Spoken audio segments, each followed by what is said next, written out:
আসসালামু আলাইকুম প্রিয় দর্শক, চলুন ঘুরে দেখা যাক আহসান মঞ্জিল।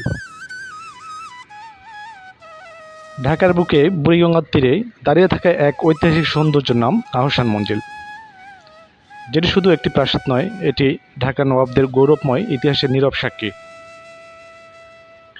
এই প্রাসাদটি একসময় ছিল ঢাকার নবাব পরিবারের বাসভবন।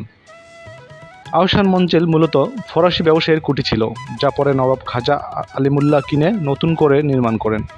এরপর তার পুত্র নবাব খাজা আব্দুল গনি 1872 সালে ভবনটি সংস্কার করে তার প্রিয় পুত্র আহসানুল্লাহ এর নামে নামকরণ করেন আহসান মঞ্জিল। একসময় এই ভবন ছিল ঢাকার রাজনীতি, সংস্কৃতি ও ঐতিহ্যের কেন্দ্রবিন্দু।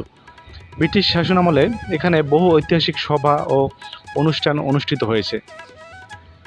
নানান ইউরোপীয় অতিথি, রাজনীতিবিদ, বিশিষ্টজনরা এই প্রাসাদে এসেছেন সম্মান পেতে। আহসান মঞ্জিল এক কথায় অসাধারণ। ইন্দো ইউরোপীয় ধাঁচে তৈরি এই প্রাসাদটি মূলত গোলাপি রঙের, যার কারণে এটি পিঙ্ক প্যালেস নামেও পরিচিত। প্রাসাদের দুই পাশের গম্বুজ, মাঝখানের বিশাল হলরুম আর সামনে প্রশস্ত খোলা মাঠ এই স্থাপনাটিকে করে তোলে আরও মনোমুগ্ধকর। বহু বছর অবহেলায় পড়ে থাকার পর বাংলাদেশ সরকার এটিকে সংরক্ষণ করে জাদুঘর হিসেবে পুনরায় গড়ে তোলে।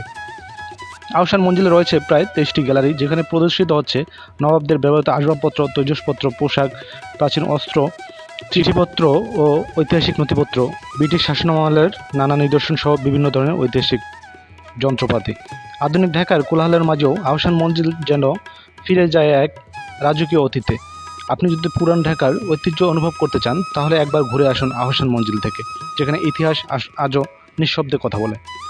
দর্শক, আজ এই পর্যন্তই। ভালো থাকবেন, সুস্থ থাকবেন। আল্লাহ হাফেজ।